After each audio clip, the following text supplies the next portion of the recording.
how is everyone? I hope you're all well. So Don Wells has written another letter.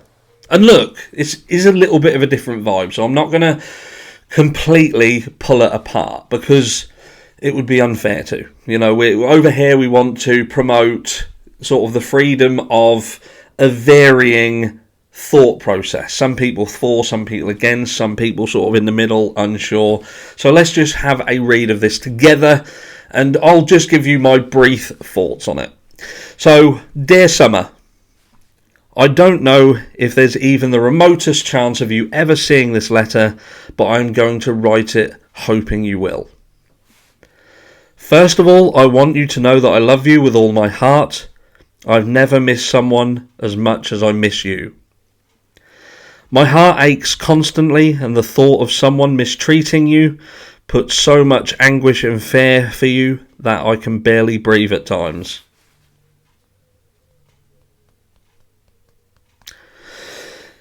I beg God for your life and break out in tears constantly. I'm very glad I got to spend 5 years with you, but now my life always feels like snow, rain and drizzle never ending. You are the highlight of my entire miserable existence on this earth. I love you with every fibre of my being, sweetheart.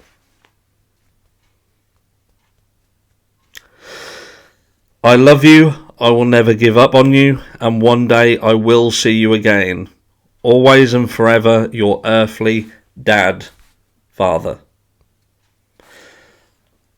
And there endeth the lesson.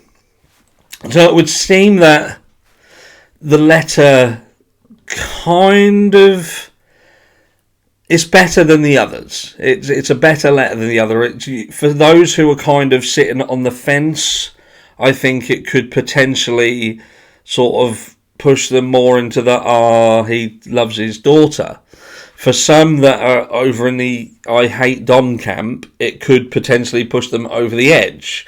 Because we do see two pieces in particular in this where we kind of resort back to old sort of normal Don, and that is the thinking about her being hurt. You know, why do you have to keep resorting to writing down that you're thinking about Summer being hurt? This kind of mindset of the torture thing.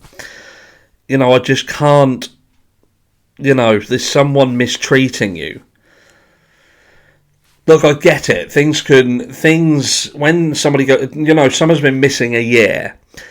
So very early on, it was, well, I'll see you in the resurrection. This is it. This is over. Summer's no longer with us, kind of thing. And that was like literally a few days, weeks after she'd gone. And now we're over a year down the track. It's like you're being mistreated. We're seeing constant references of Summer being mistreated, and this self-pity in there as well about how it makes him feel. There's no apologies in these letters. There's no apologies that stipulate how their lifestyle could have impacted Summer. And this is why I find these letters disingenuous. Because ultimately we have seen a bit into their life through Candace and the way that she has behaved online since Donna's been away. The comments that have been made by the neighbours, the statements being made, the drug use, the alcohol, the neglect, but we see no apologies.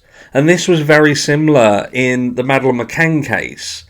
Madeleine vanished off the face of the planet. And for those of you who don't know who Madeleine McCann is, it would surprise me. That Madeleine McCann is one of the biggest missing child cases, if not the biggest missing child cases to ever happen.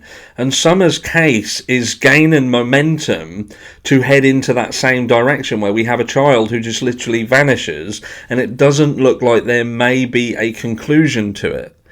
But with the McCann case as well, we saw that the actions or inactions of the parents had a direct impact on what happened to Madeleine. And that is the same with this. Even if you want to resort back to Summer being taken off the property or wandering off the property. This is due to neglectful behaviour, not keeping an eye on Summer, and Summer wandering, or Summer being taken. But there is no sort of remorsefulness in it. It is simply reiterating in each letter that Summer could be being tortured and how it makes him feel. And that's what angers me with these cases. A parent with nothing to hide, a genuine, honest parent, would be heartbroken because of their child, and it would be about self-blame, but they would be able to be honest about why they have that guilt within them. And I don't see that in these letters. I don't see acceptance of guilt and acceptance of the part to play in what happened to Summer by Don. I don't see it. I don't see it at all. This is just, again, rather more in the lines of self-pity and trying to guilt. It's almost like a pity party thing, where, look, I feel really bad because my daughter might be out there being tortured. That's terrible. So as much as I want to say, yes, it could be a heartfelt letter, maybe Don isn't the writer that Tim Mullen so seemingly wrongfully credited him with.